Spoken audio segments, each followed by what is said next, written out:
Okay, so bilang OFW sa Saudi na nagbabakasyon sa Pinas, ano ba yung diskarte ko sa pagdating sa pasalubong?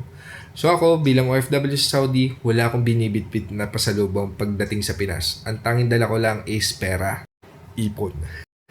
In general, ang ginagawa ko is pagdating ko sa Pinas, bali i-treat ko yung family ko sa grocery, kunin nila lahat ng gusto nila, tapos buffet, and then Shopee. Pagdating ko sa Shopee, kung ano yung mga kailangan nila sa bahay, bibili ko na lahat yon.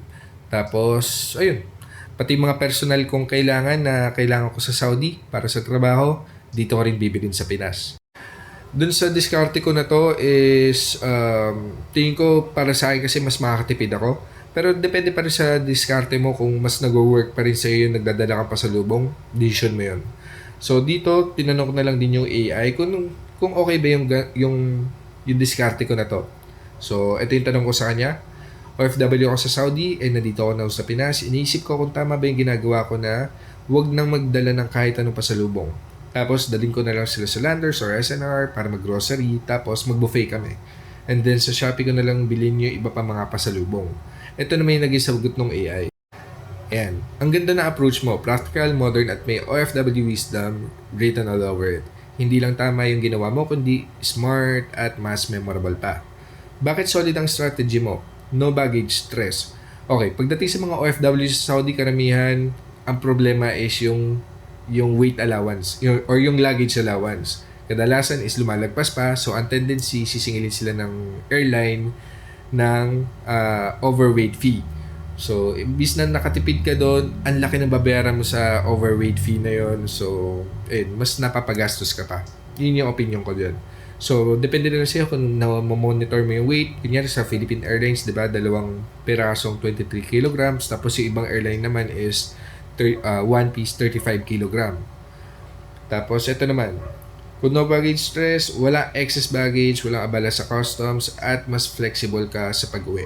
Yun din yung problema ng iba. Pag yung mga bibili ng cellphone sa Saudi, so nangyayari, may chance ma-question ng customs, baka mamaya plano palang ibenta, tapos may chance din manako sa airport. So, ang taas ng mga risk kung nagdadala ka ng mga mahaling bagay, katulad niya yung mga pasulubong. So, ayun. Experience over items. Grocery sa Landers plus buffet, bonding plus freedom pumili, mas naalala ng pamilya ang sama-samang moments kaysa canned goods from abroad. Yun din eh. Kasi, pagdating kasi sa pasalubong, ikaw yung napapasaya dun sa mga pasalubong na binibili mo. Tapos pagdating sa Pinas, pag binibigay mo na sa kanila, since ikaw kasi yung nag-decide dun sa pagpili na yon,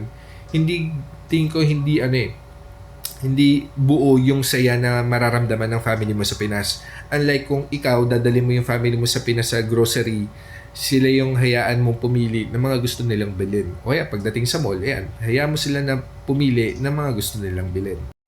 Para mas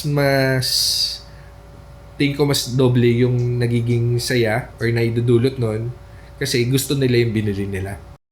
Okay, tapos next naman ay Shopee Pasalubong. Curated plus surprise. Pwede mo i-personalize per tao. Mas exciting pa minsan ang Shopee haul kaysa generic chocolates. So, pagdating naman sa Shopee, ang binibili ko is kung ano ba yung mga kailangan nila sa bahay. So, ito naman yung mga necessities na.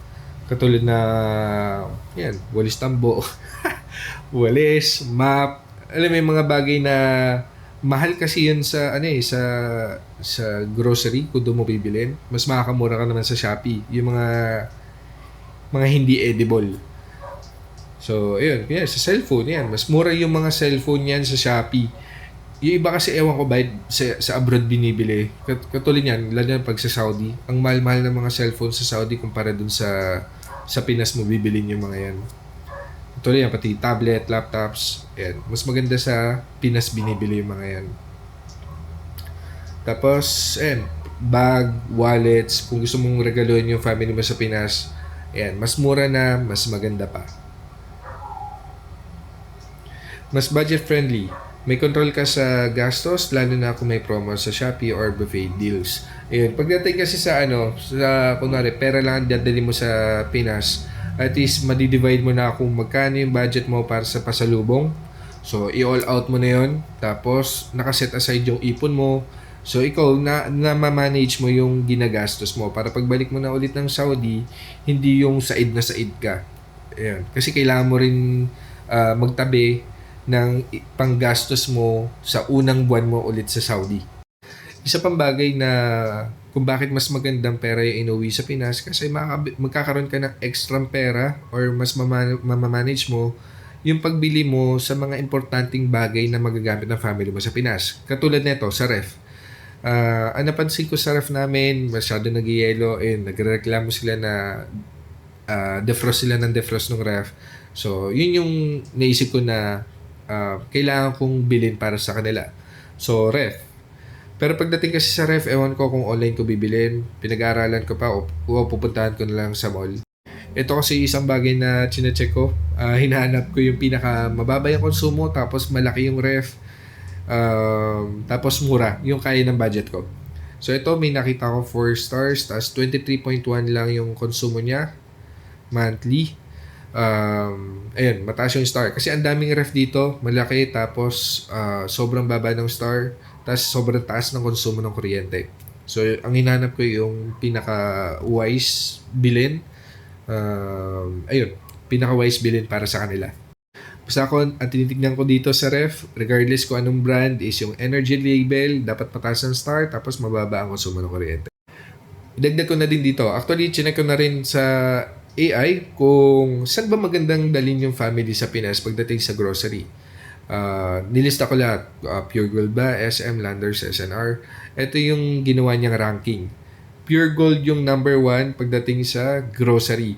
So, mas maganda, dali mo yung family mo sa Pinas sa Pure Gold. Tapos, pagdating naman sa mga branded, ikaw, depende na sa yun. Kung may extra ka, dadali mo sila sa SM. Pero 3-star lang yung ranking, rating niya dito. Ito yung nagulat ako. Landers versus SNR.